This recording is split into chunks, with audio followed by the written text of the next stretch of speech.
And currently in data fusion, so there are around 150 plus connectors and transformation we can do in data fusion. And data fusion, it's built uh, on top of an open source platform CDAP.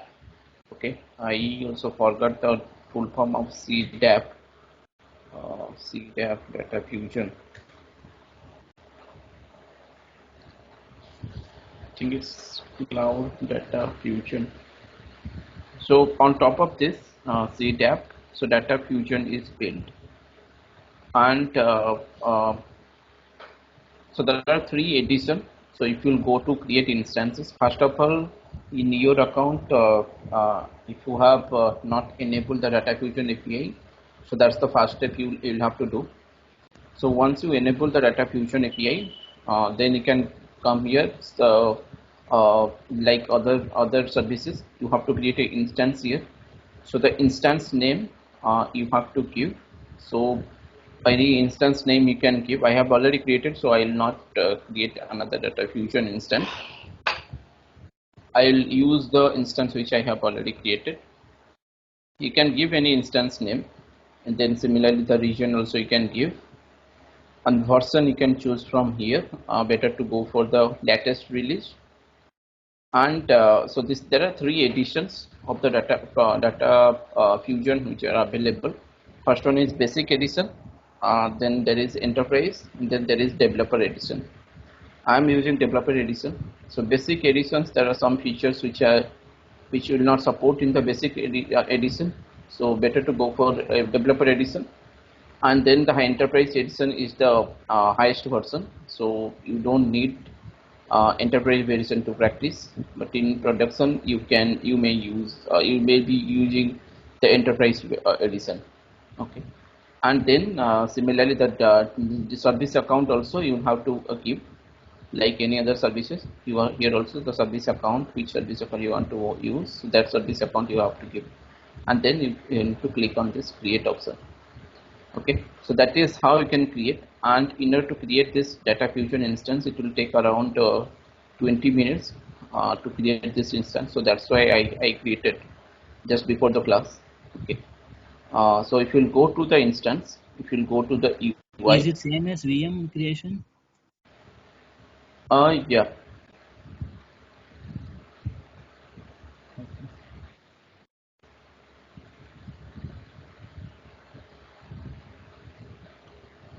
So if you'll go to this data fusion instances, so what we'll do in this demo, we'll read a file from the GCS bucket.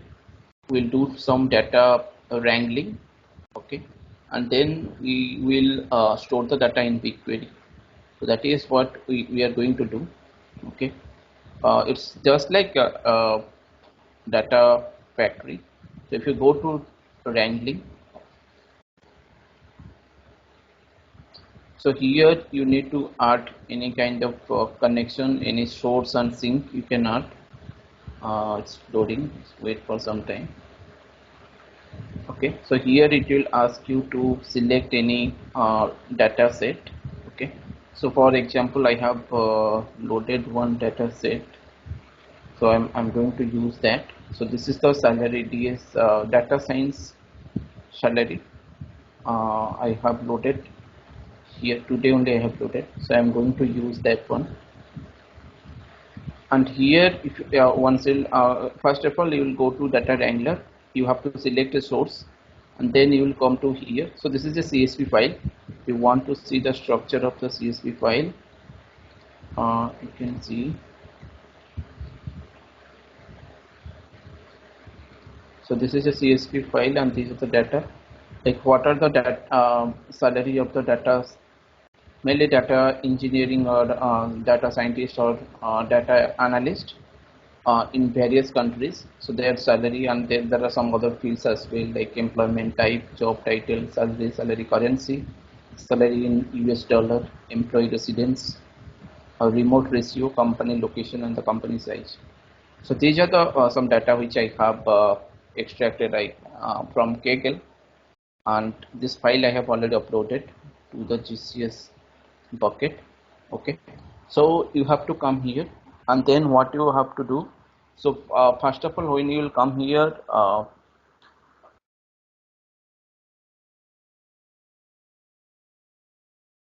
so either you can come here, also you can go to this data studio also. Okay, in data studio also, if you remember, I think in data factory also we have data studio. So if you go to the data studio also, you can do the drag and drop. Okay, so here you need to develop your pipeline. Okay, for example, that wrangling. So wrangling, I think it will be available here. uh, where is wrangling? Data parser.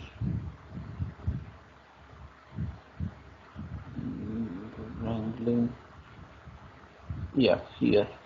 So here, this is the data wrangler. You need to provide a data source and sink for it.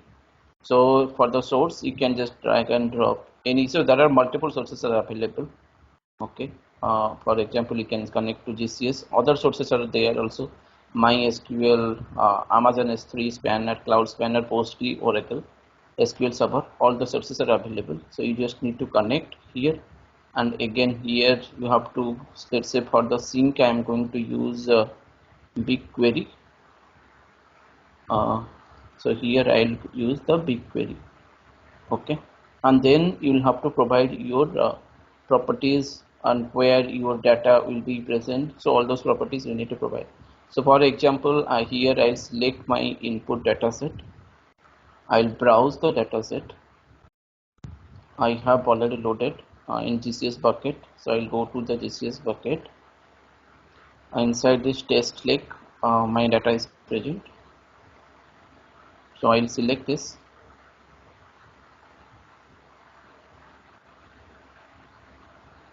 Once you will select, so it will not detect the header automatically. So here you need to click this one true, like I have the header. Okay, and then what else? The format is CSV, it's not text. TSV override, no need to give. So if you click on get schema, it will give you the schema from your file. Okay,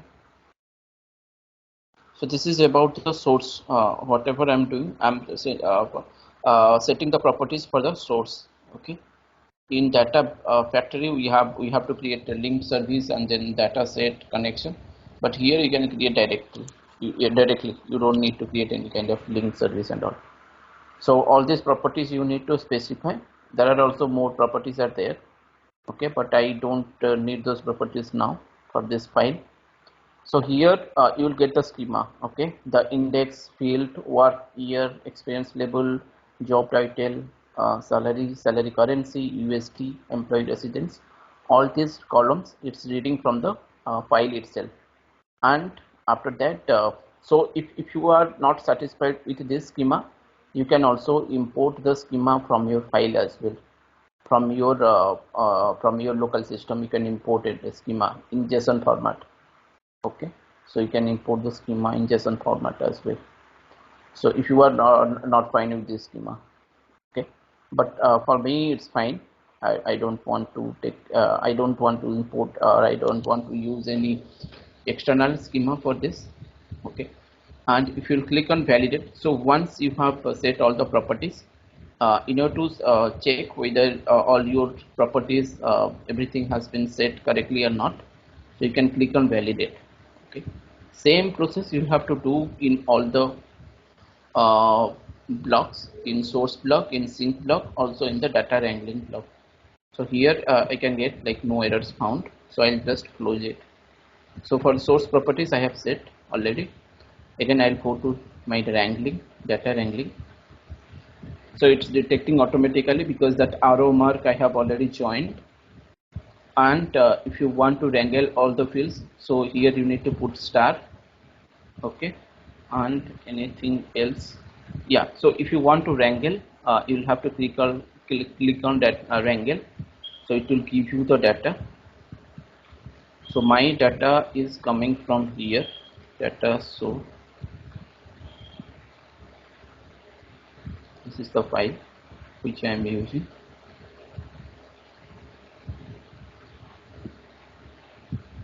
Okay, so right now it's not detecting the column, it's taking everything as a single column, and that column name is body. You can see here column 1, column name is body. Okay, so I need to tell the tool that this is the format is CSV. Okay, so that is what I'll do. Change the data type for CSV. Okay, I need to tell that it's a comma delimited, and my first row is header. So I'll apply that. Right now you can see it's detecting all the columns correctly from index till company size, and this additional column, the body column, I'll delete it. Okay, so so here don't need to write anything. I'll click on this drop down.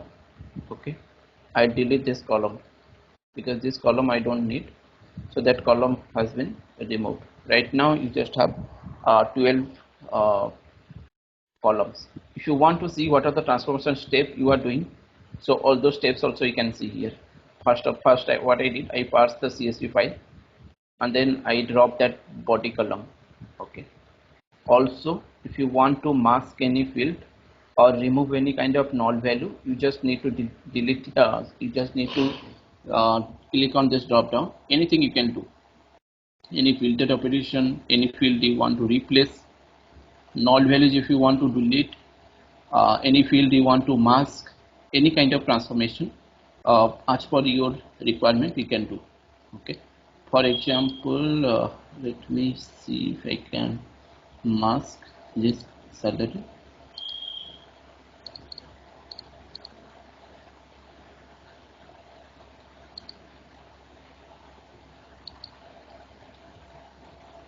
Okay, so right now I have masked the salary, so the first digit has been masked, right, and that step has been added here. You can see the step has been added here.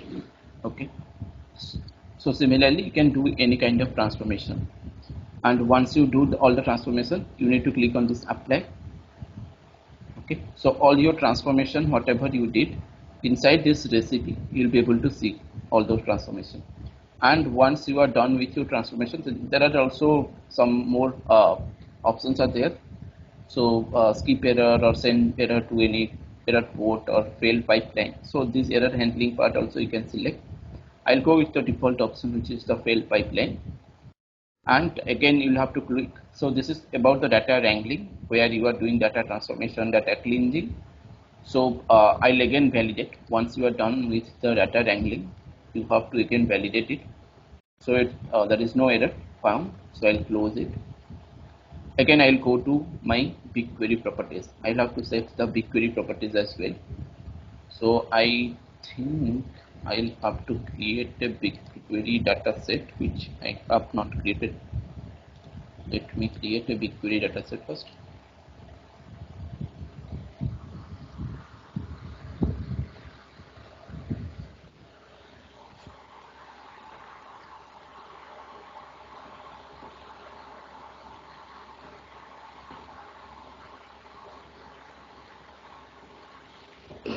Okay.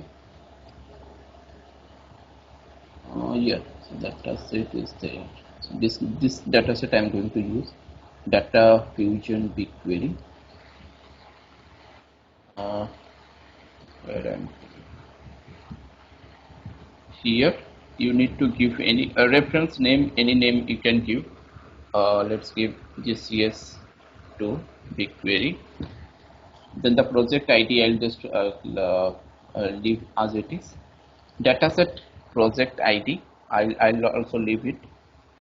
Dataset, so I need to put this dataset name, and the the table name. So table name is, let's say, dataset of countries or data science salary.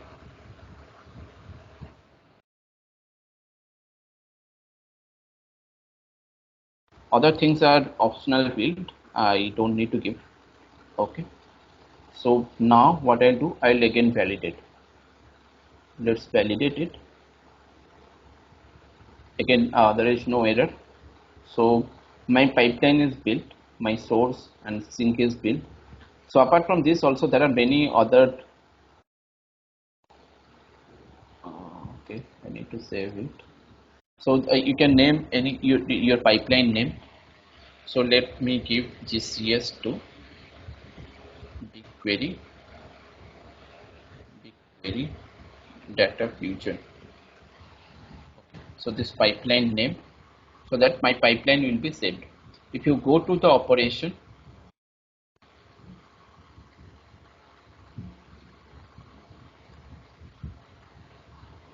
okay, so here you can schedule it, not to operation, to hub. Okay, so first deploy this pipeline and run it, then we'll see. So once you save the pipeline, so what you need to do, you need to deploy your pipeline. Okay, then only you will run your pipeline. So I'll click on deploy. So right now it's deploying my pipeline. You can see in BigQuery there is no data, there is no table. Okay, only the data set I have created. And so once you have deployed, so you see this pipeline, whenever it will run on some cluster. Okay, on some data prop cluster. That cluster configuration you will have to select.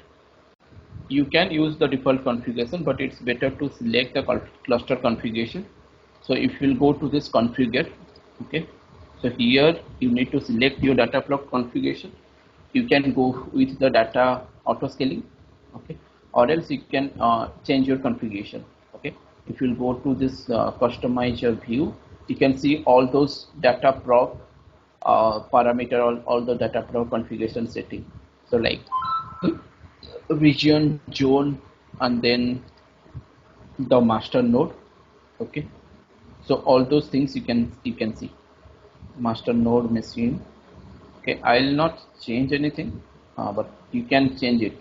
Okay, if you want, I'll just go with this default option. If I get any error, then I'll change, I'll modify, because I'm using a free account and there are some quotas on the free account. You cannot use uh, like there is some fixed limit on the number of worker node or the number of worker memory or worker executed memory size which you can use on a free account.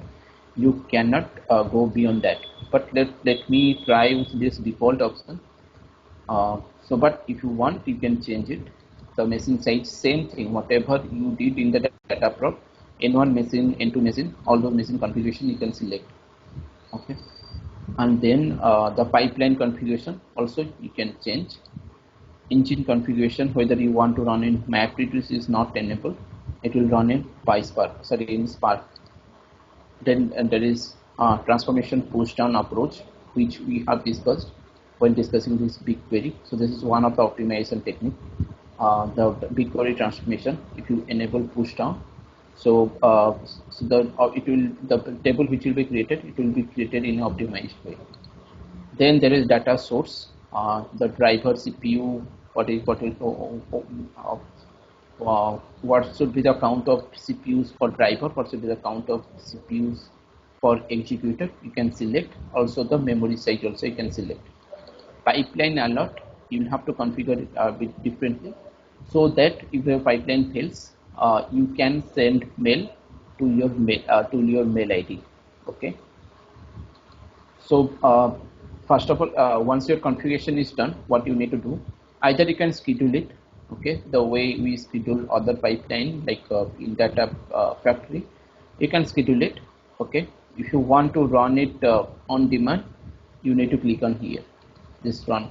Okay, so what it will do, it will create, actually it will create a data proc cluster. If you will see, it's now provisioning data proc cluster. If we'll go to data proc, you can see one cluster with the name CDAP. Okay, it will be creating.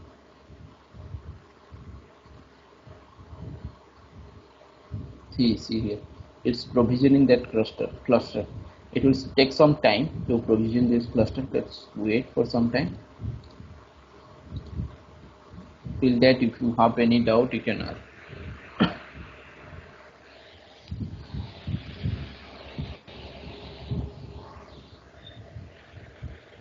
So Fusion is same as Azure Synapse. Azure Data Factory. So it's like BigQuery only, right? Uh, which one is same as Azure Synapse? Uh, Fusion, data fusion. Data Fusion is same as Data Factory. Here you can use BigQuery also, right? The same purpose. Same purpose in BigQuery. You cannot create pipeline. Okay. How will you create pipeline in BigQuery? And how will you schedule that pipeline? So You can use ADF is not equal to BigQuery. no. Okay. Why are you getting confused? BigQuery, I told you, it's a data warehouse solution from the first class. ADF is not data warehouse solution, right? So how ADF will be similar to BigQuery? Is BigQuery, BigQuery an ETL tool? of No, course, right? no. BigQuery is a data. BigQuery. Do you know Hive? Yes, yes, Hive is a ETL. yes. Hive is a ETL tool. It's a loading purpose, right? We'll do for loading, right? It's a data warehouse solution. It's not ETL tool. So data fusion is a ETL tool. ETL tool means let's say Informatica. Informatica is a ETL tool where you So, can create a pipeline and you can schedule it. So Hive is a where you can create a data warehouse. You understand data warehouse, right? yes, yes. So you can build a data warehouse in Hive, in BigQuery, in Redshift, in SQL data warehouse, in Azure SQL data warehouse, which is now is Synapse.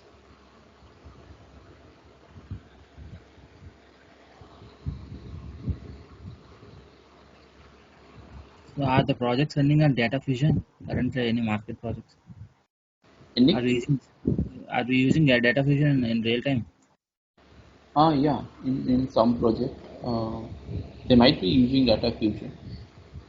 So if they don't know Airflow, so of course they will use data fusion only. If you know Airflow, then only you can write Airflow DAG. If you don't know Airflow, in that case they will be using data fusion only. So how good is it cost wise when compared to Airflow? Cost wise, so Airflow is open source, right? This is this is not open source. It is built on top of CDAP, which is open source, just like Airflow is built on top of Apache Airflow. But the actual service name is Cloud Composer, right? But it is built on top of Apache Airflow. Similarly, here it is the name of the service is Cloud Data Fusion, but it is built on top of CDAP. And the pricing, what you asked. So there are three types of pricing model which I showed you. Either you can go for basic one or developer or enterprise. So of course the basic will be the cheapest and the enterprise will be the highest one.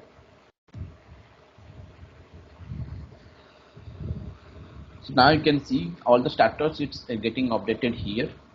It's running. If you go to if it is failed or anything, you can go to the log here. You can see like if there is any error for any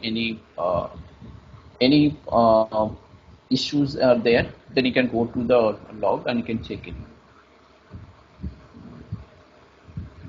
So basically it has provisioned this data prop cluster. Okay.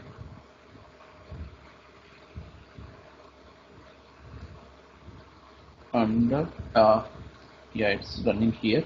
It will take some time. So you can see out 607. Right.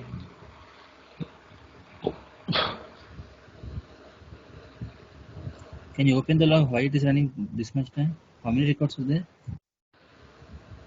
The 607 records are there. Actually, it succeeded. It would took some time to create this cluster.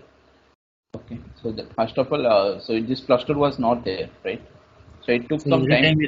every time we run the pipeline, the cluster will be created or it will be running.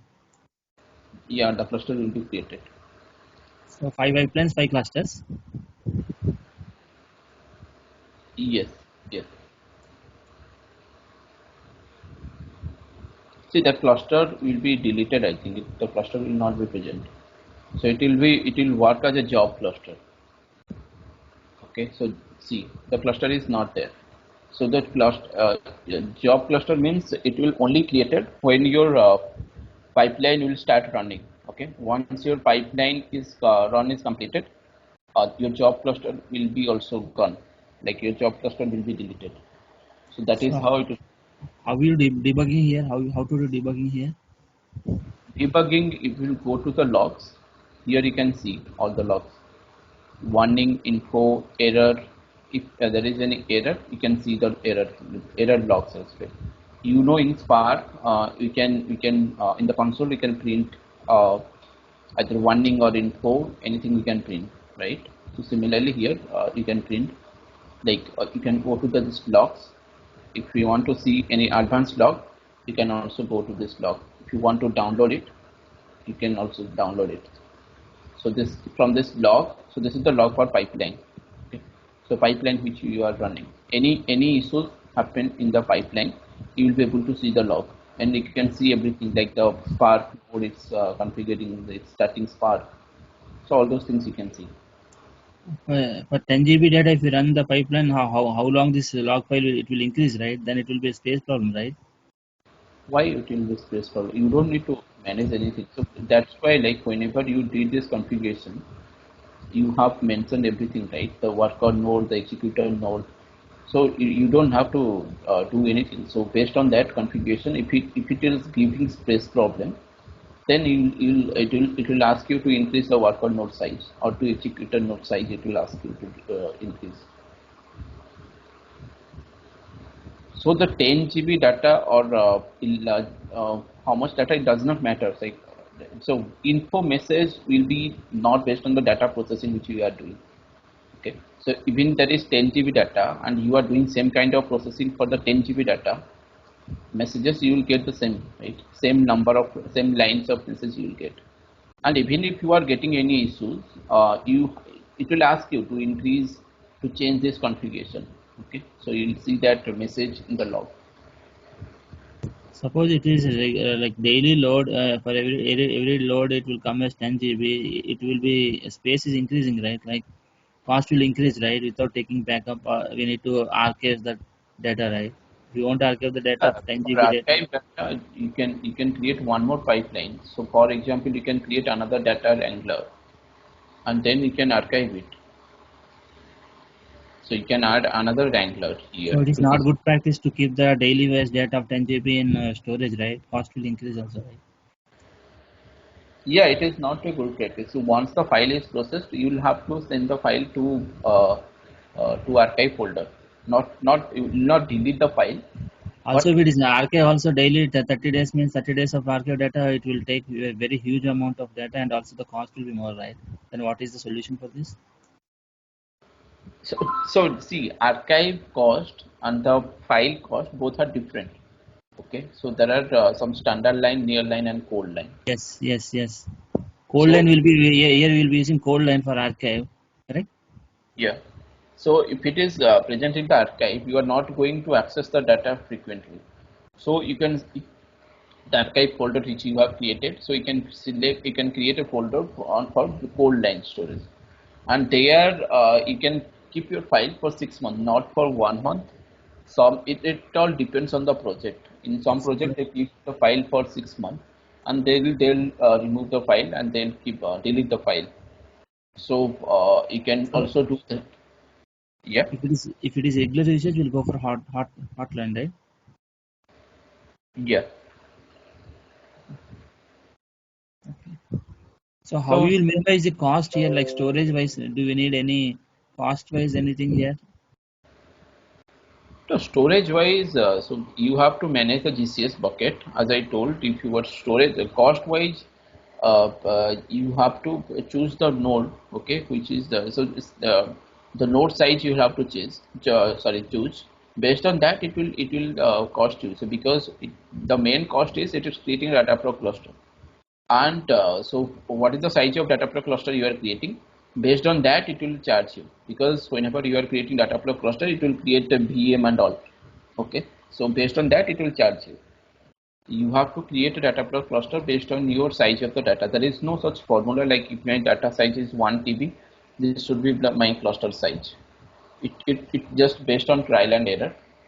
If you get any issues, let's say you are processing data of 1 TB, and while processing you are getting some issues. Okay, so this issue will not happen all the time. This issue will happen one time, and you observe that for 1 TB of data, this cluster size whatever I have created, that is not sufficient. So I have to modify my cluster size. I have to increase my cluster size.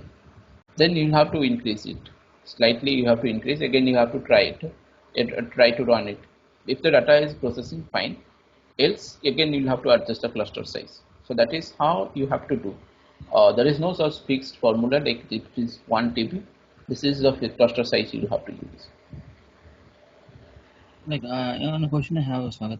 How we will bring the on-premises Hive data of daily reloaded data of 5 GB or 10 terabytes of data into our GCP, in our storage, in your Google Cloud storage, using Cloudshare we can do, or how can we do that? On-premises transfer, I already told you, but here also you can do Hive connection. I think I just showed you just now. Hive connection also you can do if you go Or to other the, sources like Teradata data, or data stage data. yeah, there are so many sources which are available. You can try with anything like if you are not getting, if you go to the hub, inside this hub, so there are so many sources that are available from AWS, from JDBC connector, DB2, all these things you can use like plugins if you Generally, want. how will you automate the daily? We don't upload the files manually, right? And how will you automate these things? Hive is also here. How will you automate these things? Yes, coming files will be coming regularly, like every hour, five files, like every day 10 files will be coming. We have to automate, right? Generally, manually, we won't we won't upload in storage, right? Yeah, you will not upload. So if you have a pipeline and if you have schedule your pipeline, so once the file is present in the pipeline, sorry, once the file I'm is asking. present in the, I'm not asking pipeline. I'm asking for storage only. GCP storage first. You should come to storage, right? yeah, first it will come to storage. How will you automate that to come to storage? Do we need to write any shell script, or do we write any code in like in Cloud Shell? How will you do that? No, that is not your headache. If you are doing, if you are sending the data from any on-premises system, let's say from any Hive, okay. So there you have to write some script or any kind of Hive job, which will be sending the data to your GCS bucket. Okay. So let's say if you are sending the data from Teradata, so in Teradata you'll have to write some job, ETL job or whatever. So I the don't. Teradata guys will be writing the scripts, or Yes, what? yes, yes, yes, So yes. do we don't have to do anything on that script, right? You don't Because have to do, so it's their task to put the file on the GCS bucket. Once your file is available, you will have to process the file. so if the file is not available, we need to check with the team Teradata or Hive team, correct? Yeah, so if the file is not available, your pipeline will fail. You will get a mail notification, and if your file is not available, then obviously you will have to check with the Teradata team. Yeah. Okay. Okay. Okay. So this is how you'll have to do. For you can also do with the streaming processing as well. I'll share the document how to do with the streaming processing for PubSub. Like from PubSub also, you can create. You can use the PubSub as a source and the BigQuery as a sink. You can transfer the real-time data from PubSub to BigQuery. Okay, so you can also do that, and also any kind of transformation or any analytics if you want to do. So there are options as well which you can do. So, Join up like group by. in BigQuery dry run, can you do any dry run here with by like by sample testing of 1 terabyte or 10 terabytes data? If you run the pipeline, it will cost, right? Can you do any dry run here for testing the data whether it is loading or not properly? No, you cannot. Because it will take cost, right? If you load the 10 terabyte data, it will cost some amount, right? So, like dry run, do we have any option here? No, we don't have any dry run option here. I think the data preview you can do, but you have to run it. See, first of all, you will have to do a on-demand run.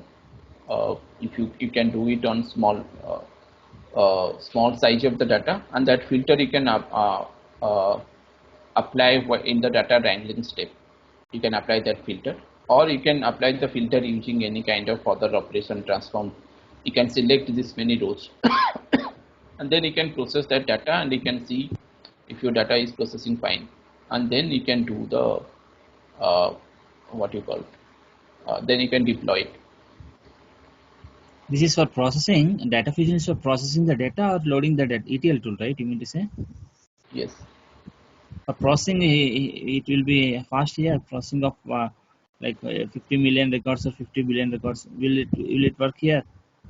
Will this data fusion work or what? Or do we need to Yeah. go for BigQuery? See, BigQuery is different. Data prop, not the BigQuery. Data prop. So It's a data, what is processing. data proc? You saw like in data fusion in the background, it's creating a data proc cluster only. So Yes. whatever the calculation and transformation is doing, what it is using, it's using a Spark engine, and that So Spark here engine, processing will be faster, right? You mean to say? yeah, processing will be faster. The main purpose is to why we are using data factory. You can do it using Databricks also, right? So data Yes, yes. factory, we are That's what Databricks. Yes. so So you data mean to say data fusion and Databricks are same? data factory, Databricks. You cannot create pipeline. See, in Data Factory, we'll call the Databricks notebooks, right? It's like in processing, we'll do in Databricks. Here, we can do both. I'm asking. Loading No, and processing here, both we can do. processing also you can do in data factory as well. It's not like only you call. You can do the processing as well in data factory as well. You don't need to call But without calling. I saw that mostly in notebooks they're calling the data file No, in no, no. So if you have used data factory extensively, then you can see like you can do all kinds of processing. If it is not big data processing, like creating any distributed cluster, so those kind of data, if you are doing any kind of, see why you are using Databricks you are using to do the distributed processing. If your data size volume is huge, and if you are doing any kind of distributed processing, in that case you can go for Databricks. Other than that, you have a data flow, you have data factory. You can easily do join operation, filter operation, adding any column, selecting any column, adding any external key, creating a secondary key, secondary primary key. All those things you can do. There are many more things you can do just by using data factory. You don't need to touch Databricks also. But if you are doing distributed processing, if you want to use Spark cluster to do some in-memory processing or distributed processing, in that case you can do it in Databricks. You can call the Databricks. Okay. Other than that, you can do everything in Data Factory. So if you have used Data Factory, you might have known all these things. You can do everything in Data Factory. So can't you use data fusion instead of data flow? Yeah, you can use Data Fusion instead of Data Flow. Then what is the difference? Like here we are using clusters. There we are using. Data flow is not a orchestration tool. It's Yes, not, yes. you cannot use data flow to schedule any pipeline, to run any pipeline. You cannot do that. You'll have to use using some scheduler or using Airflow Cloud Composer. But here you can do that. So for orchestration of the pipeline, we use Data Factory in Azure. For orchestration of the pipeline, like just drag and drop, and Data Fusion, you will have to write the code. Here you don't have to write anything, any code. It's like drag and drop changing the properties. Can you open the transform and just one show one transform, like filter any transform? Yeah, you can see JavaScript if you want to call any speech to text. So this is the data wrangling which I showed No, you. it's not showing filter sort by any transformation is not there. Like So here it's there. okay. Analytics, distinct, joiner, group by operation.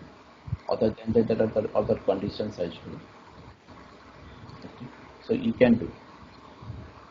In the data wrangling itself, you can do many things. Okay.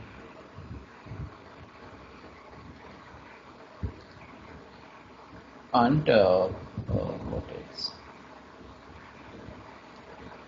Yeah. So this is about the data fusion. Okay. And you See can here, how will we do optimization if we have like huge amount of volume of data, like 100 billion records? How will do the optimization? It cluster will take care. no, cluster will not take care. So based on your data size, you'll have to design the cluster accordingly. So that's all come from experience.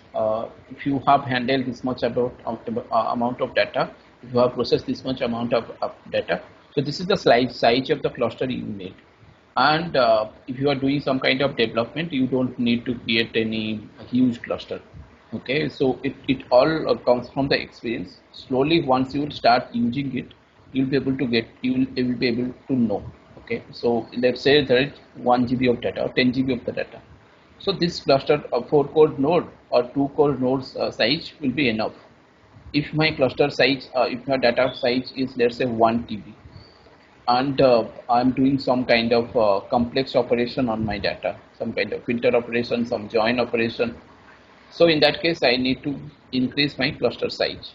So that is how you will optimize it.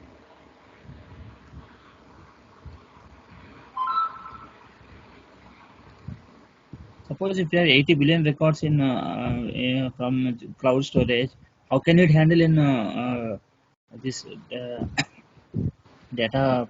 Uh, uh, Data fusion.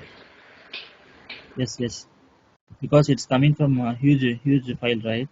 So No, how that is fine. So what is there in 80 billion? It's a Spark cluster only, right? It's not doing processing in a single node. It's doing a distributed processing. It can handle. So that is why the Spark cluster or big data or data proc is built, right? To handle any size, any volume of the data. Okay. Otherwise, why it is creating a cluster on the data proc? So that is why it's creating a cluster in the data prop so that it can do the distributed processing. If you facing any issues while handling the data, you will be able to know while running the pipeline on the log itself.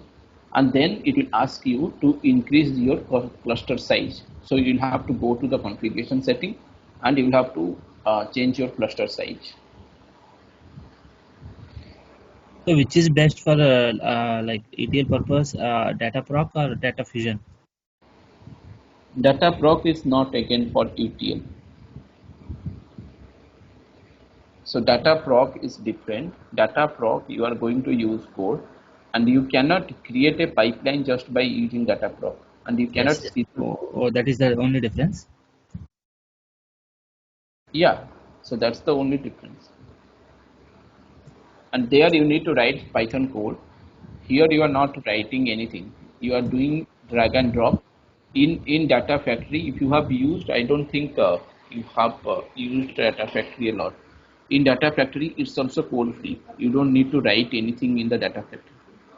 The settings, configuration settings, all those things you have to write, but the code, actual code like Python code or SQL code, you don't need to write.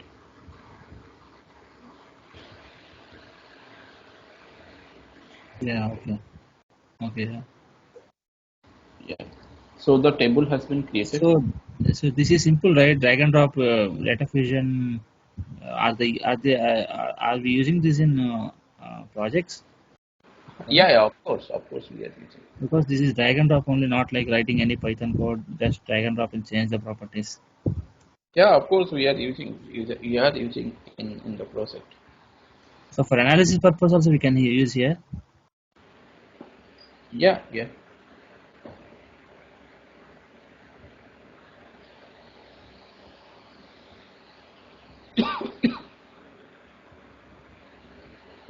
Yes, okay, sir. Okay. Other than that, okay, so let's go to this Airflow. The data proc DAG. I have created, let me run that also. So whenever you are creating any environment, always refer to my DAG, which I will be sharing after the call. If you are doing practice on your free account, because there are some issues, otherwise you will face the quota issues. So quota means whenever you are creating environment, see in in Cloud Composer, what is happening? So there are some fixed number of VM you can create. I think 8 or 6 number of VM you can create.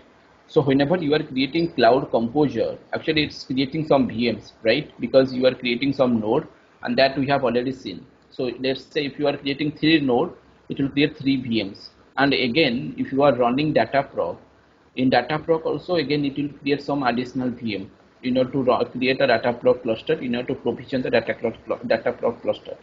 So while running the DAG, I also faced many issues, like after trying multiple times.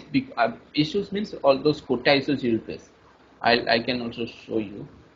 Where is? Let's go to this Dataproc folder.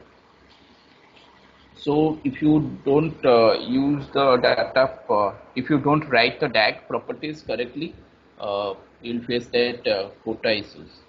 Okay. Uh, let me in this DAG. I think this DAG will run fine. So in this DAG, I'm doing the same thing. I'm loading the file from GCS to BigQuery. Uh, so let's wait for some time.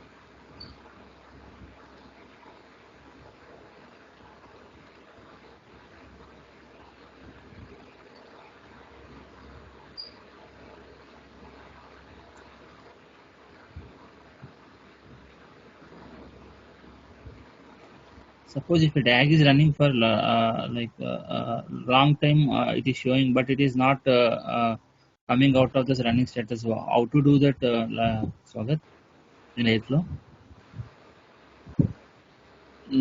DAG is running. DAG is in running status. You're saying. Yeah, yeah. It is showing some modes, right? Around 12 modes or some modes will Yeah, be yeah. there. So So how to know? you can go to the log for each of these tasks. It can go to the log. Let's say for this is running. If I'll click on this, I can go to the log for this task. Similarly, this is another task. If I'll click on this, I can go to the log of this task. So I can see what is happening in that log. I can see why it is taking so much time. And also you can see the code as well. Whatever the code I have written. So this is the code you can see.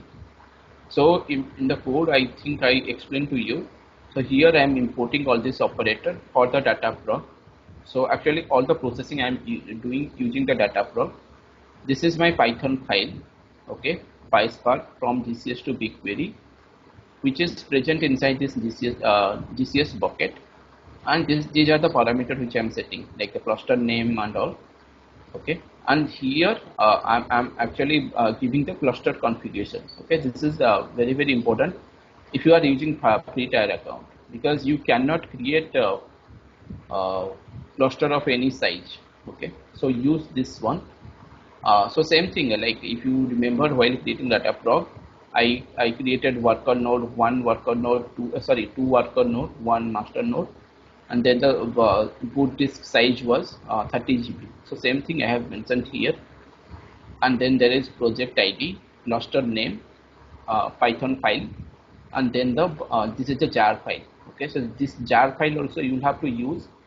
If you know in Spark, if you have worked with Spark, so whenever you are doing any kind of external tool, whether with Hive or SQL, you have to use a jar file for that. Okay, and that jar file you can download from the repository actually. So this jar file you have to use. Then you have to create your tag. So what is so this is a simple tag where I am creating the cluster first of all. Okay, so then I am submitting my PySpark job, which will inside that PySpark job I am doing all the processing from GCS to BigQuery. Whatever the processing I am doing, I think I have already shared with you that PySpark file. So loading everything, reading the data from source, doing any kind of transformation using SQL query or Spark SQL. So everything I'm doing inside that file. Then I'm deleting that cluster, and this is my dependency which I have defined. Okay, so if I go to my tree structure, actually you can see it is also taking time because it is actually creating the cluster. So the cluster creation will take some time. Once your cluster data for cluster is created, after that the processing will be like faster. Okay, so the first step it's taking time because it's creating a cluster. If you go to data prog, yeah, here I think this is, yeah, this is the cluster which we are creating. It's already created demo airflow cluster. Just now it has created 954. Okay, and once this job is completed, this cluster will also be deleted. Okay, so that is how I have defined.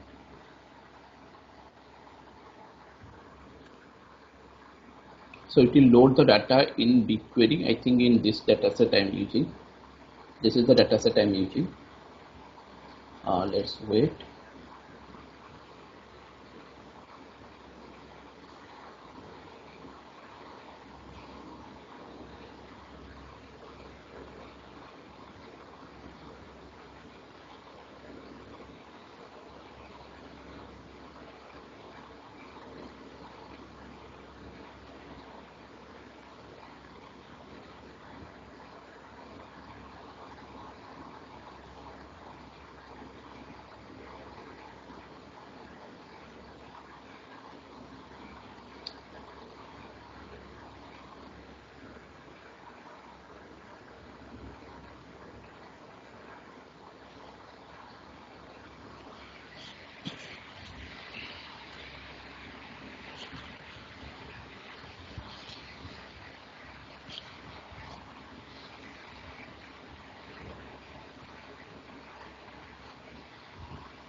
Okay, this step has been completed, and now it's deleting that cluster.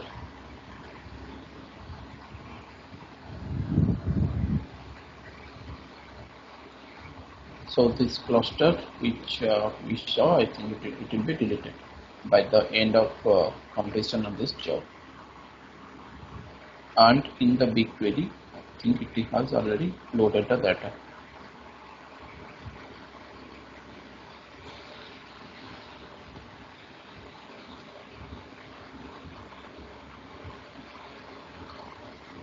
Yeah, see here this article count, it has already loaded this data.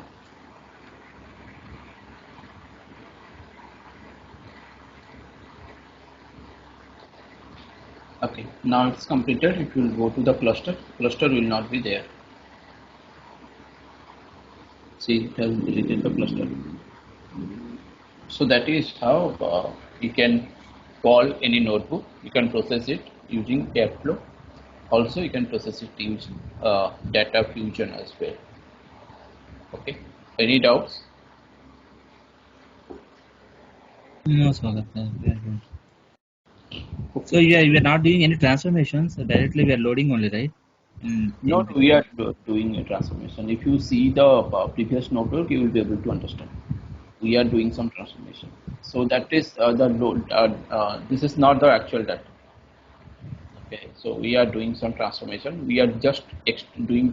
We are doing group by count, and then we are loading. Also, we are using a regex function. We are not extracting all the data. We are doing some kind of transformation. If you see the notebook, you'll be able to understand. Yeah. Yes. Okay. Okay. Fine. If you don't have any issues, then fine. Let's end the session here. yeah, okay. Tomorrow we'll two Send more. this, send this code. You have written some pipeline, right? This, Yeah, I'll send. Yeah. So tomorrow we'll study about the. So we'll learn about this one. There are two more services which are left for data engineering part. So tomorrow we'll complete that, and then we'll start with the machine learning. what is So, that service? What is the service? so those are not very used in any of the project. Basically, those services are used for metadata management. So that is there is a DLP, data loss prevention, and then there is data catalog. Okay. So these are the two services. You will not find many projects are using that, but if you are going for certification, you will get questions from those services as well. So are So you going to cover like data governance? What is the data governance? yeah, so that is what data governance, data metadata management and data governance. Okay. I'll not cover in detail. Whatever you can use with that, whatever you can do with that service, I'll cover that. And then we'll move to the machine learning part. Also, machine learning part, you don't need much because you will be working as a data engineer. But for your certification purposes, you need to know some machine learning as well. So those things I'll cover so that you will be able to, if you are going for certification, you will be able to clear the certification easily. In data engineering certification, it will not ask you many things from the machine learning because there is a specific different certification in Google Cloud for machine learning engineer. But they will ask you some questions on machine learning as well. So those services we are going to will be also covering. So yeah, So here, what are the main components of data fusion, Saurabh? data fusion. So if you are connecting with any kind of connector, you can connect. There are many connectors which are available. Almost all the connectors are available. Even you can connect with Azure, you can connect with AWS, you can connect with any on-premises system like SQL Server, Hive, Oracle, anything you can do. Okay, and then that way also you can extract the data from your on-premises system to the cloud storage. Okay. Uh, if you are asking like how to extract the data from cloud storage, from on-premises, let's say there is a SQL server in your on-premises, you can use the data fusion, or there is a Hive server, you can also use data fusion in order to extract the data from the Hive server or from the SQL server. Yeah. So also apart from that, other transformation which I told you, like the masking the data or like doing any kind of filter operation, join operation, group by operation, all these operation you can do. Other than that, if you cannot do any kind of operation, you can write a notepad, and you can call that.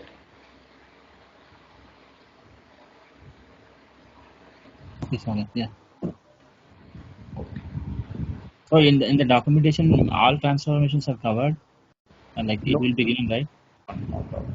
Documentation which I will provide, that is for the stream transformation from PubSub to BigQuery. Okay, Saurabh. Yeah. Thank you, Saurabh. So you can follow the documentation and you can create a real-time ingestion pipeline also from PubSub to BigQuery. Okay, Saurabh. Oh, thank you. Thanks, Saurabh. Good day, Saurabh. Yeah.